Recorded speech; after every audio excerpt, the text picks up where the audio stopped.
যে লুট, যে জুলুম, যে আগ্রাসন, সাম্রাজ্যবাদী নীতি চালাচ্ছে, এটা বুঝতে হলে আপনাকে অর্থনীতি বুঝতে হবে। যদি ইকোনমিক্স না বোঝেন তাহলে ওদের প্ল্যান গুলো ধরতে পারবেন না। আজ পর্যন্ত কয়জন আলেম আপনাদেরকে বলেছে যে আগামী দিনগুলোতে সমস্ত কাগজের টাকাগুলো উঠে যাবে এবং সমস্ত টাকা হয়ে যাবে ইলেকট্রনিক মানি? টাকা আপনি ধরতেও পারবেন না, টাকা ছুঁইতেও পারবেন না, পকেটেও রাখতে পারবেন না। এক পর্যায়ে দেখবেন যে বড় বড় রাষ্ট্রগুলো সব দেউলিয়া হয়ে যাচ্ছে। বেশি দিন বাকি নাই, অপেক্ষা করতে থাকে। উচিত ছিল যে আলেম ওলামারা এই কথাটা বলে জাতিকে সতর্ক করবে। ওলামায়ে কেরাম নিজেই বোঝে না অর্থনীতি কি জিনিস। আমাদের ইকোনমিক্স দেয়া ছিল সোনার কয়েন আর রূপার কয়েন, ইহুদি খ্রিস্টান সভ্যতা ইচ্ছাকৃতভাবে পরিকল্পিতভাবে এগুলোকে বাজার থেকে তুলে দিয়েছে। আজকে আপনি খুঁজেও পাবেন না একটা সোনার কয়েন, দিনার, একটা দিরহাম খুঁজে পাবেন না। এবং ওই জায়গায় আপনাকে ধরিয়ে দিয়েছে তেজপাতা। তেজপাতা বোঝেন? কাগজের টাকা। একটা এতটুকু কাগজ এর মধ্যে নাম্বার দিয়ে দিয়েছে। এখন এটা 500 টাকার মান হয়ে গেল, 1000 টাকার মান হয়ে গেল। সার্কাস, বোগাস, হারাম একটা জিনিস। আপনাকে $1 কিনতে হবে 83 টাকা দিয়ে। কি জন্য? আমি আবার 83 টাকা খরচ করে ওর $1 কিনবো কিনা? ও কি আমার প্রভু? তাহলে ওই ডলার কেন্দ্রিক যারা শাসন ব্যবস্থা চালাচ্ছে ওরা কি আমাদের প্রভু? তার মানে আমরা ওদের দাসত্ব করছি, ইকোনমিক দাসত্ব। আপনি 1 কোটি টাকা ব্রিফকেসে নিয়ে যাবেন, ব্রিফকেসে নিয়ে গিয়ে আমাদের সৌদি আরব বা কাতার, কুয়েত, যে কান্ট্রিগুলো আছে, এখানে গিয়ে বলবেন আমাকে তেল দেন 1 লিটার। আপনার ব্রিফকেসে 1 কোটি টাকা, আপনি বলবেন যে আমাকে 1 লিটার তেল দেন, তারা আপনাকে 1 লিটার তেল দিবে না। প্রশ্ন হবে কেন দিবে না? হ্যাঁ, আপনি যদি এখন এই টাকাটাকে ডলারে কনভার্ট করেন, টাকাটাকে ডলারে রূপান্তর করে এবার বলেন যে আমাকে 1 লিটার তেল দেন, ঠিকই তেল দিবে। ডলার ছাড়া তারা তেল বিক্রি করে না। শুধু এই কারণেই সারা বিশ্বে ডলার হয়ে গেছে পেট্রো ডলার। এই তেল এবং ডলার এটা মিলে হয়েছে পেট্রো ডলার। এর মধ্য দিয়ে সারা বিশ্বের এই অর্থনীতি ওরা নিয়ন্ত্রণ করছে এবং পুরো বিশ্বের এই যে ব্যাংকিং সিস্টেম এটাই ডলারের উপর ডিপেন্ডেন্ট হয়ে আছে। যখন ডলার পড়ে যাবে, ব্যাংকগুলো পড়ে যাবে, আর যখন ব্যাংক পড়ে যাবে তখন সমস্ত জনগণ দেউলিয়া হয়ে যাবে। অর্থনীতি না জানলে এগুলো বুঝতে পারবেন না। আমি শুধু ওই সেকুলার অর্থনীতির কথা বলছি না, আমি ইসলামিক অর্থনীতির কথা বলছি। দুইটা একসাথে যখন পড়াশোনা করবেন আপনি বুঝতে পারবেন সারা বিশ্বে প্রতারণা চলছে, লুটতরাজ চলছে। খেয়াল করলে দেখবেন বিশ্বের একটা অংশ দিন দিন ধনী হচ্ছে, ওরা দিন দিন ধনী হচ্ছে, ধনী থেকে ধনী হচ্ছে। আর পৃথিবীর আরেকটা অংশ দিন দিন প্রভার্টি এবং ডেস্টিটিউশনের মধ্যে যাচ্ছে, দরিদ্রতার অতল তলে। অনেক কারণ আছে, এগুলো বলতে গেলে 1 খুতবা চলে যাবে। অর্থনীতি অবশ্যই পড়বেন, কারণ সামনে অর্থনৈতিক আগ্রাসন আসবে। এখন যতটুকু জুলুম দেখছেন এর চেয়ে বড় বড় জুলুম সামনে আসবে, অপেক্ষা করতে থাকেন। করোনার পরে নতুন ভাইরাস আসবে। এই 1 মাস আগেই বলেছিলাম, গত পরশুদিন দেখলাম হ্যাঁ এসেছে অলরেডি। কারণ ভাইরাস এখন ল্যাবেই বানানো যায়, ভাইরাস বানানোর জন্য আলাদা প্রতিষ্ঠান আছে, চাইলেই তারা এগুলো বানাতে পারে। এবং নীরব যুদ্ধ, কেউ টেরও পাবে না যে কি হচ্ছে। শত্রুও মরবে, সাপও মরবে, লাঠিও ভাঙবে না, কেউ টেরও পাবে না কে করলো আর কোন দিক দিয়ে মার গেল, কোন দিক দিয়ে মার খেল। ভাইরাস বানানোর বহু প্রতিষ্ঠান আছে এখন, বিশ্বের দিকে তাকিয়ে দেখবেন। আর শেষ জামানায় ভাইরাসের যুদ্ধ হবে, হাদিসে এটাও এসেছে। ইয়াজুজ আর মাজুজের ঘাড়ে আল্লাহ রাব্বুল আলামিন ভাইরাস ক্রিয়েট করে দিবেন, হাদিসে এসেছে। এবং এক ভাইরাসের ধাপাধাপ সব মারা যাবে ইনশাআল্লাহ। এই ভাইরাস ওয়ার সামনে হবে। তো এরপরে আসবে অর্থনৈতিক ডেস্টিটিউশন, এরপরে দুর্ভিক্ষ আসবে এবং এটা কৃত্রিম ভাবে তৈরি করা হবে যাতে বিশ্বের একটা বড় অংশের মানুষ খাবারের জন্য ওদের দিকে হাত পেতে থাকে। এটাই হচ্ছে দাজ্জাল, যে খাবারের পাহাড় নিয়ে ঘুরবে। খুব গভীরভাবে বুঝতে হবে জিনিসগুলো, চোখ কান খোলা রেখে। ইকোনমিক্স আপনাকে পড়তে হবে। তারপরে আপনি পড়বেন পলিটিক্যাল সায়েন্স। এটা কোনো সেকুলার সাবজেক্ট না, এটা ইসলামিক সাবজেক্ট। পুরো বিশ্বের রাজনীতি সম্পর্কে পড়াশোনা করতে হবে। আমরা খালি এখন তোতা পাখির মতো কোরআন আওড়াই। ছেলেকে দিয়েছি হিফজখানায়, ভাবখানা এমন যে আমার একদম সব উদ্ধার হয়ে গেল। আপনার ছেলেটা খালি মুখস্থ করবে কোরআন, এরপর কি? বইটা কি খালি তোতা পাখির মতো পড়ার জন্যে? এটা গবেষণা করবে কখন? এখান থেকে জনগণকে সচেতন করবে কিভাবে? পড়াশোনার সিস্টেমে সমস্যা আছে আমাদের। একদিকে দিবেন যেখানে সেকুলার পড়াশোনার কিছুই তারা শিখবে না, আরেকদিকে দিবেন সেখানে ইসলামের কিছু শিখবে না। দুই দিকে দৌড়াচ্ছে। তো এটা কোনো সেকুলার সাবজেক্ট নয়, পলিটিক্যাল সায়েন্স আপনাকে পড়তে হবে, জিও পলিটিক্স, পলিটিক্যাল সায়েন্স, তাহলে বুঝতে পারবেন সারা বিশ্বে কিভাবে ইহুদি, খ্রিস্টান, মুশরিক এবং কুফফার এই সভ্যতা পলিটিক্যালি মুসলিমদেরকে শাসন করছে। কোন রাষ্ট্রই এখন স্বতন্ত্র স্বাধীন নয়। এই কথাটা বুঝতে অনেক সমস্যা হয়, কিন্তু যারা আমার কথা বোঝার ক্ষমতা রাখেন, যোগ্যতা রাখেন, সাদা মনে চিন্তা করবেন কথাটা সত্য না মিথ্যা। কোন রাষ্ট্র, ইউনাইটেড নেশনস বা জাতিসংঘের আন্ডারে কোন রাষ্ট্রই স্বাধীন নয়। ওরা যা বলবে রাষ্ট্রকে সেভাবেই চলতে হয়। ওদের রেজুলেশনে যা পাস হবে সেটাই বাস্তবায়ন করা হয়। ওরা যদি রেজুলেশন পাস করে সিরিয়া আঘাত করবো, বোম মারবো, মারবে। যদি রেজুলেশন পাস করে ইয়েমেনে আঘাত করবো, মারবে। আফগানিস্তানে যাবো, যাবে। ইরাকে আঘাত করবো, করবে। আপনি ঠেকাতে পারবেন না। আজ পর্যন্ত মুসলিম নেতারা এটা বুঝতে পারছেন না যে এটা তৈরি করা হয়েছে মুসলিমদেরকে শাসন করার জন্য। এই অ্যাসোসিয়েশনটা তৈরি করা হয়েছে শুধুমাত্র মুসলিমদেরকে শোষণ করার জন্য। এর আগে কিন্তু এটা ছিল না। যখন এই দ্বিতীয় বিশ্বযুদ্ধের সময় 1948 এটা তৈরি করা হয়, তার আগ পর্যন্ত মুসলিমরা ছিল খিলাফার অধীনে, স্বতন্ত্র স্বাধীন। এটা যখন থেকে তৈরি করা হয়েছে তখন থেকে এরা পুরো বিশ্বকে নিয়ন্ত্রণ করার একটা একচ্ছত্র অধিকার পেয়ে গেছে। যা বলে তাই। ওখানে একটা ঢিল ছুড়লে তরঙ্গ এদিকে পড়বে। এটাকে বলে গ্লোবালাইজেশন। এটা একটা প্রতারণা, জুলুম। তবে ইনশাআল্লাহ তাআলা ইমাম মাহদী যখন আসবেন এবং ঈসা আলাইহিস সালাম যখন আসবেন অচিরেই, তখন এরকম কোন অ্যাসোসিয়েশন বলে কিছু পৃথিবীতে থাকবে না। এটা সুখবর আমাদের জন্য। পৃথিবীতে কোন রকম ইউনাইটেড নেশনস বলে কিছু থাকবে না ইনশাআল্লাহ। এটা বুঝতে হলে আপনাকে পলিটিক্যাল সায়েন্স পড়তে হবে এবং এটার সাথে কোরআন সুন্নাহকে মিলাতে হবে, না হলে বুঝতে পারবেন না। তারা শোষণ করছে আমাদেরকে। আমরা এখন, আপনারা তো সরকারের বিরুদ্ধে অনেক কথা বলেন, সরকার এমুক তমুক তাগুত টাগুত ফাসেক টাসেক অনেক কথাই আমরা বলি, তাই না? আমাকে বা আপনি এদেশের সবচেয়ে পরেশগার মানুষ এবং আপনার মতো 1 কোটি মানুষ এই পৃথিবী এদেশে আছে, বাংলাদেশে মনে করেন, সবাই মিলে ক্ষমতায় যান, গিয়ে এই দেশে আপনি ইসলামিক খেলাফত কায়েম করেন, 1 মাসও টিকতে পারবেন না, 1 মাসও। চ্যালেঞ্জ। কারণ ওই জাতিসংঘ আপনাকে টিকতে দিবে না। তারা ওরা কখনোই আপনাকে ইসলামিক খেলাফত কায়েম করতে দিবে না। তাই আপনি সাপের লেজে আঘাত করছেন কেন? সাপের মাথায় আঘাত করতে হয়। সাপের মাথায় আঘাত করতে হয়, ওটাই হচ্ছে মাথা। যে আঘাতটা করবেন ঈসা আলাইহিস সালাম, তিনি এসে মাথায় আঘাত করবেন। তিনি এসে কোনো দেশে রাষ্ট্র কায়েম করবেন না, তিনি পুরো বিশ্বে ইসলামিক খেলাফত কায়েম করবেন ইনশাআল্লাহ। আমরা এই যে বিষয়গুলো বুঝি না, খালি একতরফা ইসলামিক রাষ্ট্র কায়েম করতে হবে।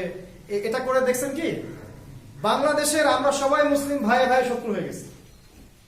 যারা পক্ষে তারাও মুসলিম, বিপক্ষে তারাও মুসলিম। এই মুসলিমকে লাগিয়ে দিয়ে তৃতীয় একটা পক্ষ তারা সুবিধা নিচ্ছে। এটা বুঝতে হলে আপনাকে প্রজ্ঞা লাগবে। আমি গত খুতবায় বলেছিলাম যে পড়াশোনা করে জ্ঞান অর্জন করা যায়, কিন্তু হিকমা, প্রজ্ঞা, নূর আল্লাহর পক্ষ থেকে আসে, এটা অর্জন করা যায় না। এই যে একটা ইস্যু দেখছেন, ভাস্কর্য ইস্যু, মূর্তি ইস্যু, এটা জাস্ট একটা ইস্যু।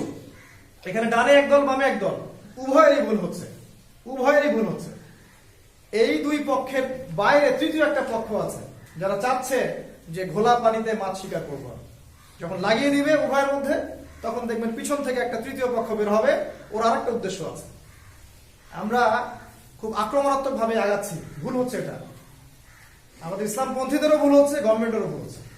আমাদের পিছনে একটা শক্তি কাজ করে যারা চায় না যে আমরা কোরআন, সুন্নাহ এবং আল্লাহ তার রাসূলকে নিয়ে বেঁচে থাকি। এটা তারা চায় না। খুবই সাবধানে আপনাকে পদক্ষেপ ফেলে আগাতে হয়। এই কথাগুলো বলার এবং বোঝানোর মানুষ আজকে নাই, অনেক দেরি হয়ে গেছে।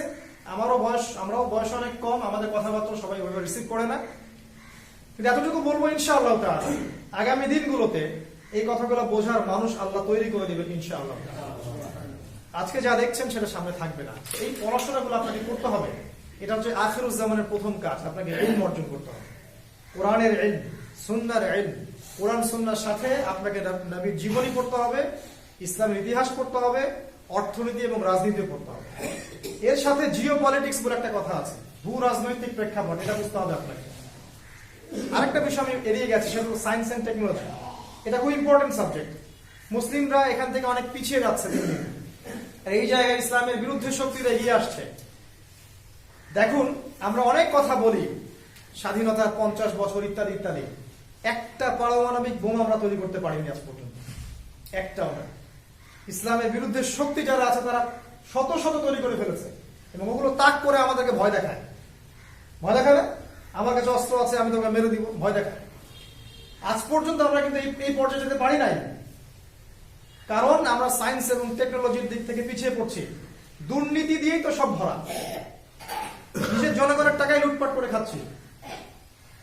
ভয়, অস্ত্রের কথা রাসূল সাল্লাল্লাহু আলাইহি ওয়াসাল্লাম হাদিসে বলেছেন, আল্লাহ পাক কোরআনেও বলেছেন যে তোমরা আইদ্দু লাকুম মাসতাতা'তুম বিকুওয়া, তোমরা যখন রাষ্ট্র গঠন করবে তখন রাষ্ট্রের মধ্যে এমন কিছু অত্যাধুনিক অস্ত্র, ঘোড়া, ওই সময়কার অস্ত্রের কথা আল্লাহ পাক বলেছেন, এগুলো মজুদ করে রাখবে, যেগুলো দিয়ে তোমরা কুফফারদেরকে ভয় দেখাবে। ওরা তখন হুশ করে পা ফেলবে। যখন এগুলো আপনার কাছে থাকবে না, ওদের ঔদ্ধত্য বেড়ে যাবে, আপনাকে মূল্যায়ন করবে না ওরা। খেয়াল করে দেখেন, মুসলিম প্রতিটা কান্ট্রি আজকে এই অবস্থায় আসছে। মালয়েশিয়ার প্রচুর টাকা পয়সা আছে, কিন্তু ওকে ওরা ভয় পাচ্ছে না, কারণ ওর কাছে এরকম কোনো অস্ত্র নাই।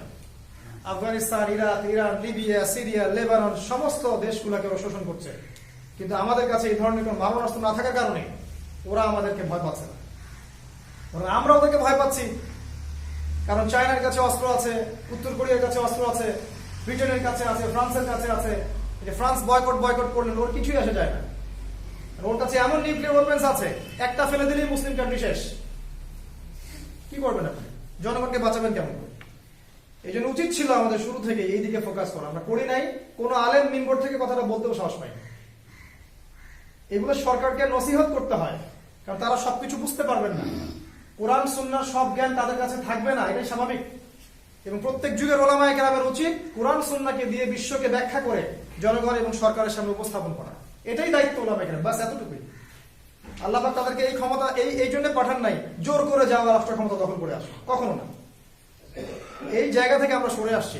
আল্লাহ বোঝার তৌফিক দিন, আল্লাহুম্মা আমিন।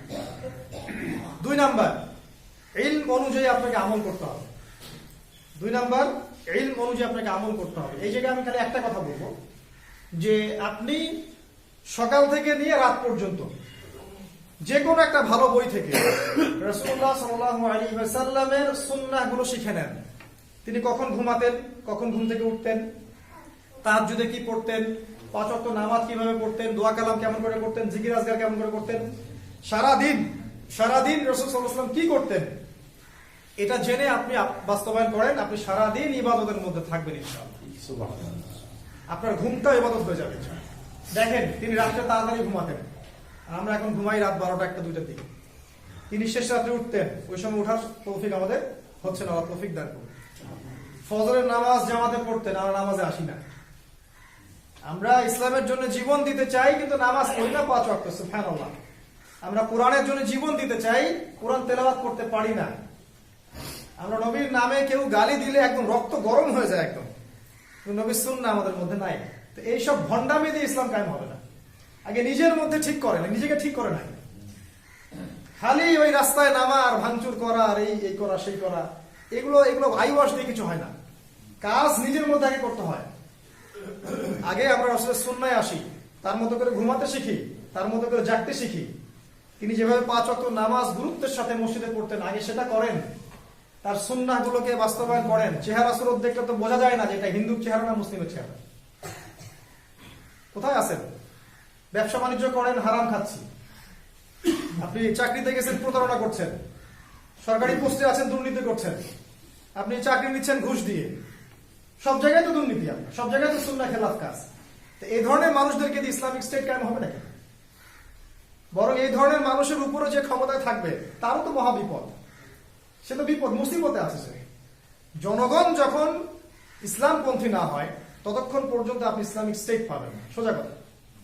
জনগণ যখন পর্যন্ত ইসলামপন্থী হবে না, প্রকৃত ইসলামপন্থী, ওই নামকা বাস্তে না, রিয়েল মুজাহিদ, রিয়েল দাঈ, আলেম, সাহাবীদের মতো চেতনাধারী, ততক্ষণ পর্যন্ত আপনি ওই মদিনার খেলাফত পাবেন না। এই একটা কারণেই আজ পর্যন্ত হয়নি কাজগুলো। তো আমল করতে হবে ভাই।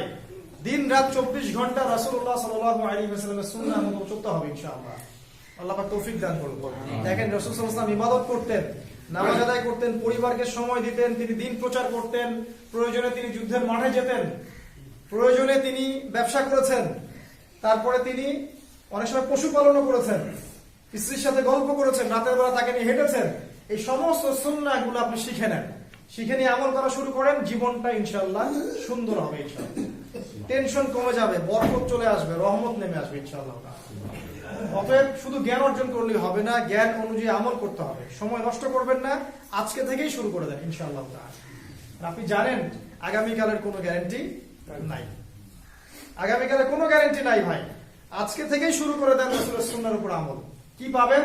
ওই যে বললাম, আল্লাহ পাক আপনাকে রহম করবেন, আল্লাহ পাক আপনাকে বরকত দিবেন, আপনার জীবনটা গুছিয়ে আসবে, আপনার টেনশন দূর হয়ে যাবে ইনশাআল্লাহ। দেখবেন আপনি দুনিয়াতেও সুখী, পরকালেও সুখী ইনশাআল্লাহ। এই হলো 2 নম্বর কাজ। 3 নম্বর হচ্ছে আপনাকে আদর্শ ইসলামিক পরিবার গড়ে তুলতে হবে শেষ জামানায়। শেষ জামানায় যদি সফল হতে চান, অবশ্যই আদর্শ ইসলামিক পরিবার গড়ে তুলতে হবে। আদর্শ ইসলামিক পরিবার কেমন? যেই পরিবারে খাবার থাক বা না থাক, আল্লাহ এবং তার রাসূল আছেন, এটা আদর্শ পরিবার। আবু বকর সিদ্দিক রাদিয়াল্লাহু আনহুকে একবার রাসূল সাল্লাল্লাহু আলাইহি ওয়াসাল্লাম বলেছিলেন, তুমি যে এত টাকা দান করলে, বাসায় কি রেখে আসছো? তুমি যে তাবুক যুদ্ধে এত টাকা পয়সা দান করছো, বাসায় কি রেখে আসছো? তিনি বলছেন, আমি আল্লাহ এবং তার রাসূলকে রেখে আসছি, বাস, বাকি সব দিয়ে দিয়েছি। তো পরিবারে হয়তো অভাব থাকবে, আমাদের সবার বড় চাকরি থাকবে না, বড় ব্যবসা থাকবে না, কারো হয়তো দিন আনবো দিন খাবো, আল্লাহ এবং তার রাসূল যেন পরিবারে থাকে ইনশাআল্লাহ। আয়েশা রাদিয়াল্লাহু আনহাকে জিজ্ঞাসা করা হতো যে আপনারা বাসায় কি খেয়ে থাকতেন? তিনি বলতেন, আমাদের এমন 3 মাস চলে যেত, চুলা জ্বলতো না, চাঁদের পর চাঁদ চলে যাইত, কিন্তু চুলা জ্বলতো না। প্রশ্ন করা হতো, আপনারা কি খেয়ে বাঁচতেন? উত্তর দিতেন, আমরা ওই খেজুর ভিজানো পানি খেয়ে থাকতাম। চিন্তা করতে পারেন, তিনি আমাদের নবী মুহাম্মদ সাল্লাল্লাহু আলাইহি ওয়াসাল্লামের স্ত্রী, যিনি একবার আল্লাহর কাছে দোয়া করলেই তাকে আল্লাহ পাক সোনার পাহাড় দিতে পারতেন। সেই নবী এই কষ্ট করে গেছেন, কাদের জন্য? আমাদের জন্য। তিনি বলতেন যে আমাদের ঘরে খাবার থাকতো না, আমাদের ঘরে অভাব থাকতো, কিন্তু আল্লাহর রহমত আমাদের ঘরে থাকতো। এই হচ্ছে আদর্শ পরিবার। আমরা বোঝাতে পারি না আদর্শ পরিবার কি। যে পরিবারের প্রত্যেকটা সদস্য হবে 5 ওয়াক্ত সালাত আদায়কারী, সিয়াম পালনকারী, যারা দান খয়রাত করবে, যারা কোরআন হাদিসের তালিম করবে। বাসার ছেলে হবে ইসমাইলের মতো আলাইহিস সালাম, বাসার বাবাটা হবে ইব্রাহিম আলাইহিস সালামের মতো, আর বাসার মা যিনি হবেন তিনি হবেন হাজরা আলাইহিস সালামের মতো। কথা কি বুঝতে পারছেন? বাসার ছেলেদেরকে হতে হবে ইসমাইলের মতো, বাবাদেরকে হতে হবে ইব্রাহিম আলাইহিস সালামের মতো, এবং মা যারা থাকবেন তাদেরকে হতে হবে হাজরা আলাইহিস সালাম। এটা হচ্ছে আদর্শ পরিবার। ওই যে বাসার মধ্যে সন্তানে ভেদাভেদ করবেন, সম্পত্তি দিবেন না, বাচ্চা নামাজ পড়ে না সেটা খেয়াল রাখবেন না, বাসায় জুয়া চলছে, বাসায় সুদ চলছে, বাসার ছেলে পেলে পর্নোগ্রাফি দেখছে, হ্যাঁ, বাসার ছেলে জেনা করছে, মেয়ে ওদিকে বেপরদায় ঘুরছে, এইগুলাকে আদর্শ পরিবার বলে না। এই পরিবারের কর্তা কি হবে জানেন? মারা যাওয়ার সাথে সাথেই তাকে প্রশ্ন করা হবে, মারা যাওয়ার সাথে সাথেই, যে তোমার পরিবারের এই অবস্থা, তুমি কি দায়িত্ব পালন করেছিলে? এবং পরিবারের এই সদস্যদের কারণে তাকে জাহান্নামে যেতে হতে পারে। কিয়ামতের মাঠ খুব কঠিন জিনিস। একটা হাদিসে এসেছে, যে সন্তানকে আপনি লালন পালন করছেন, দুনিয়ার দিকে ঝুঁকাচ্ছেন, টাকা খরচ করছেন, জমি বিক্রি করছেন, ওর পিছনে সময় সব নষ্ট করে দিচ্ছেন, এই সন্তান কিয়ামতের মাঠে আপনার বিরুদ্ধে অভিযোগ করবে। সে বলবে যে আমার বাবা আমাকে দিন শেখায় না, এই সন্তান বলবে। অপেক্ষা করেন, দেখে নিয়ে। আল্লাহ রাসূল বলেছেন, এই বাবার কাঁধ মারিয়ে সে জাহান্নামে যাবে, বাবাকে নিচে ফেলে তার উপর দিয়ে পা দিয়ে সে জাহান্নামে যাবে। কোনো সম্পর্ক না। রাত্রেবেলা ঠান্ডা মাথায় আমার এই কথাটা চিন্তা করবেন, আজকে থেকে রাত্রেবেলা ঘুমানোর সময় ঠান্ডা মাথায় চিন্তা করবেন যে আপনি পৃথিবীতে নাই, আপনি মারা গেছেন। আপনি চোখ বন্ধ করে চিন্তা করবেন যে আপনার এই পরিবারটা থেমে আছে কিনা, কেউ আপনার জন্য থেমে থাকবে না। আপনার স্ত্রীর কোনো ব্যবস্থা সে করে নিবে, সন্তানের ব্যবস্থা কোনো না কোনো ব্যবস্থা হয়ে যাবে, আপনার মেয়ের কোথাও না কোথাও বিয়ে হয়ে যাবে, সব ঠিকঠাক মতো চলবে, আপনি পৃথিবীতে থাকবেন না। কারো জন্য কিছু থেমে থাকে না, তাই এই মোহের মধ্যে পড়বেন না। এই সম্পর্কগুলো টেম্পোরারি, মারা যাওয়ার সাথে সাথেই শেষ। হ্যাঁ, যদি ইসলামিক পরিবার হয় তাহলে পুরো পরিবারই জান্নাতে যাবে ইনশাআল্লাহ। এটাও কিন্তু সূরা দুখানের মধ্যে এসেছে। পরিবার যদি ইসলামিক হয়, বাবাও জান্নাতে যাবে ইনশাআল্লাহ, মাও যাবে, সন্তানও যাবে ইনশাআল্লাহ। সেখানে আল্লাহ পাক বলেছেন, আমি জান্নাতে ওদেরকে একত্রিত করে দিব ইনশাআল্লাহ। অতএব পরিবারের ইসলামিক আদর্শগুলো সম্পর্কে সচেতন হন। ডিটেলস অনেক কথা আছে, এগুলো জেনে নেবেন ইনশাআল্লাহ, সংক্ষিপ্ত সময় বলার সুযোগ হয় না। শুধু এতটুকু বলবো, কোরআন এবং সুন্নাহর বিধানগুলো আপনার পরিবারে বাস্তবায়ন করুন। কঠোর হয়ে যান, কঠোর। হ্যাঁ, আপনি সন্তানকে লালন পালন করবেন মহব্বত দিয়ে, যেখানে কঠোর হওয়ার সেখানে আপনি কঠোর হতে হবে। নামাজ পড়ে না, অত সাদা লাভ দেখানোর দরকার নাই। নবীজি কি বলেছেন? 7 বছর বয়সে নামাজের আদেশ করো, 10 বছর বয়সে নামাজ না পড়লে পিটাও। দেখেন, যিনি পিটাতে বলছেন তিনি পৃথিবীর সবচেয়ে নরম মানুষ, সবচেয়ে নরম মানুষ পৃথিবীর, মুহাম্মদ সাল্লাল্লাহু আলাইহি ওয়াসাল্লাম, যাকে মানুষ কতই না গালি দিয়েছে, কতই না আঘাত করেছে, কতই না মানে তোহমত দিয়েছে, তিনি সবাইকে মাফ করে দিয়েছেন। ওই মানুষটা বলছেন যে তোমার সন্তানের বয়স যদি 10 বছর হয় আর নামাজ না পড়ে, ওকে পিটাও, শাসন করো।